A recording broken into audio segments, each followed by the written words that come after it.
Hey guys, welcome back to part 2 of my Kokie haul. Ooh. Wait, did I already do an intro for this? Oh well, I'm gonna do it anyway. Welcome back to part 2 of my Kokie haul. I am going to insert video of me doing this, and I didn't realize, sometimes I get stuck on certain colors, and I didn't realize that I had already done these colors earlier this week for another video. But whatever, it still showed you, the shadows or whatever. Okay, so second part of the Kokie haul. The first part I did the foundation and the under eye concealer, and before I get into what I really want to talk about, I'm just going to show you these other things that I got right quick. I got two of the, they have like 3 different types of lip products. One is like a lip lacquer, I believe, which I'm not going to get that. And then there was a lip gloss, which also I'm not going to get that. So they had these these lip poudre things. And basically poudre in French means powder. So when I read the name, I almost didn't pick it up because I was like, I don't like liquid lipsticks that dry down to that powdery texture. I feel like they're very drying, and they just don't look good to me. But in any case, I wound up getting 2 of these. I got the shade Claret, and it is a really beautiful color. Looks like that. And then of course, I picked up a Nude Rose, right? Because, yeah. And this one is called Rosewood. Listen, if there's a shade called any kind of rose, any kind of rose, any kind of rose, I'm gonna get it. And it looks like this. Okay, so these come in 12 shades, and they are $7 each. I mean, I guess they're good for what they are, but personally speaking, I just don't like them. I just don't. Okay, so the next thing that I got was one of their blush trios. There are 4 of these available, and they have 3 colors in them each. One is supposed to be a highlighter. I don't know why I always turn things sideways, because I'm a weirdo probably. One is supposed to be a highlighter, and then there's a mid-tone middle shade, and then there's this deeper shade. This particular palette is called Pinkin'. Did I mention it was $9? Now, these blushes are so soft. I wound up getting Pinkin' simply because it was the one that I could tell clearly what the shades were, because the other 3 palettes looked so similar, and they also looked quite warm. This was the coolest looking one. Okay, so now let's talk about the things that got me on the Kokie website to begin with and made me buy all that crap. So I don't remember where I saw these, but listen, 5 minutes after, nah, I'm lying. Probably 30 seconds after I saw these, I went on the mad Google hunt to find these palettes because I needed to know what this pretty thing was. Yeah. So I went on a Google hunt, and eventually it led me to Instagram, and from Instagram I got to the Kokie website, and until I got to the website and I saw the landing page and I saw some of their products, I didn't realize that Kokie was the brand that I had been seeing on Shop Hush all the time and being interested in. I was interested in it because I saw their foundation, and I was like, wait, that looks like a dupe for the Makeup Forever HD foundation. So yeah, I got to the website and I saw these palettes, and oh my god, there are 3 of these. I didn't get the 3rd one because it's a completely warm palette. It's called Peachy Queen, and that was the one that I saw that got me to do the Google hunt, and I was hoping that there were cooler tone palettes, and I went to the website and got 2 cooler tone palettes.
y'all, the universe hates me. That literally could be the only reason, because I just sat here and talked to you guys for like a good 20 minutes and the camera was off.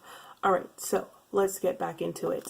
I don't know what I said before, but I'm really tired, so I'm so irritated right now. Was these palettes are $15 each. I got 2 of them. There are 3. There is one called Peachy Queen, which is an all warm toned palette, so I was not going to do that. This one is called Utopia, and this one is actually, it's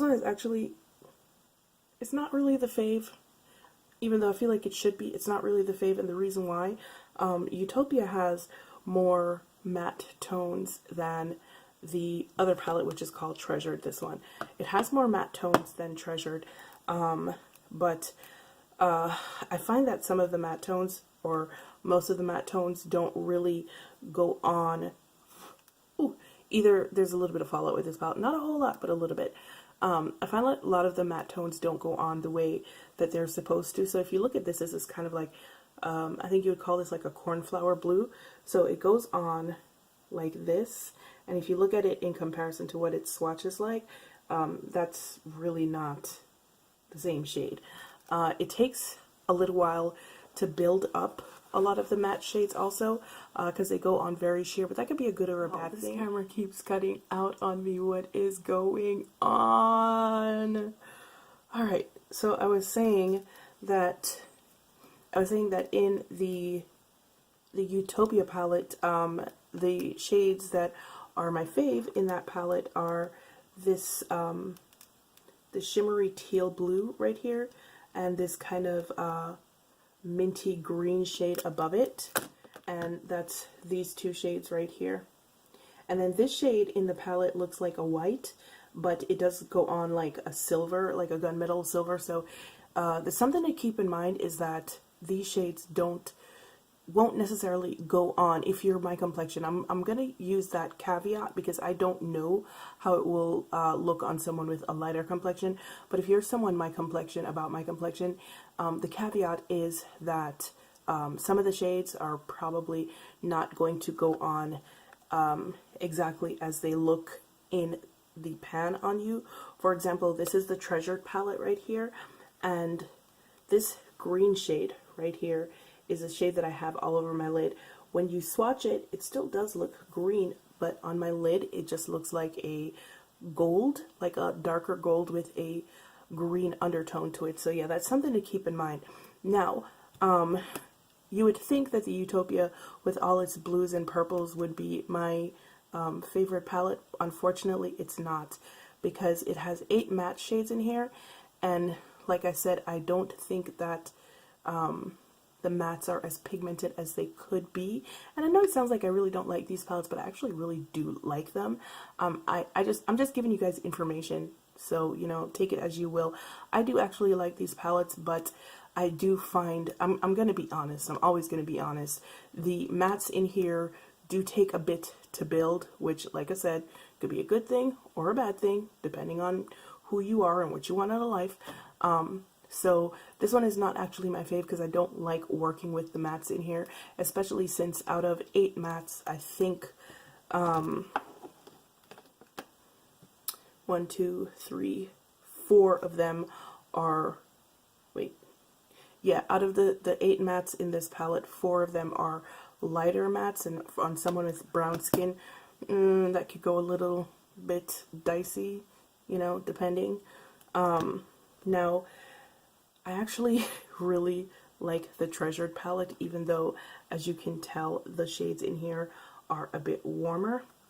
This blue right here, you know I was going for the blue. You know I was.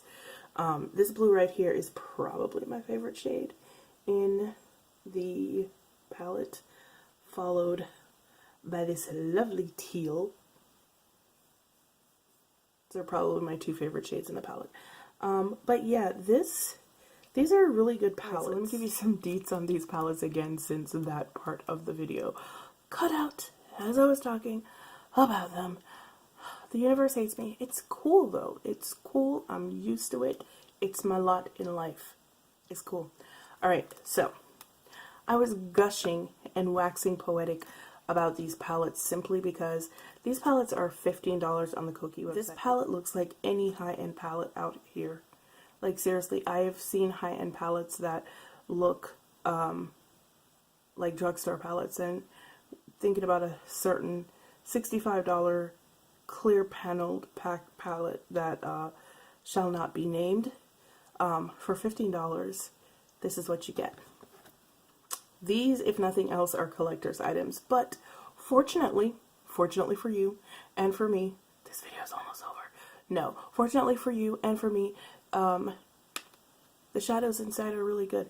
I think, like I said, I think that if you are my complexion, though, you're going to have to put in a little bit more work for the lighter matte shades. But I do think they're good palettes. I think that for the price, especially $15 for 12 shades, they're a really good value. The only other thing, and this could just be me, and I have a sneaking suspicion that it is just me because I am so careful with the type of shades that I use. I wasn't able to use either of these palettes on their own. Every time that I've used these palettes, I've used them together. I'm pretty sure that other people can. The only reason that I can't use these on their own, simply, once again, I'm very careful about the shades that I apply because I don't look great or even good in warm tones, so I tend to stick to cool tones or very frosty tones. So yeah, that necessitates what? Girl, go to sleep. That makes it necessary for me to have to go into different palettes to pull a look together, which is one of the reasons why I don't do eyeshadow, because it's too complicated for me. For the most part, most palettes, I can't use all the colors in one palette, so take that with a grain of salt when I say that I have to use both of them together. But if you're like me and you don't look good in warm tones, you might want to pick up both of these because it may be difficult to get a complete look. Well, if you're trying to get fancy anyway, it might be hard for you to get a complete look out of just one of these. Oh God, I made it. It's the end. Yo, this is going to probably be a less than 15-minute video, and I have been sitting here for an hour doing this because my stupid camera kept cutting off. Alright guys, well, I hope you enjoyed my part 2 of my little Kokie haul. And I hope that I was helpful in providing you with information to, maybe you were looking at the artist palettes in particular and thinking, hey, maybe I should get that. Well, now you know whether you should or you shouldn't. And yeah, as usual, it's been real. It's been fun. I'm going to bed, and I will see you guys in the next one. Bye.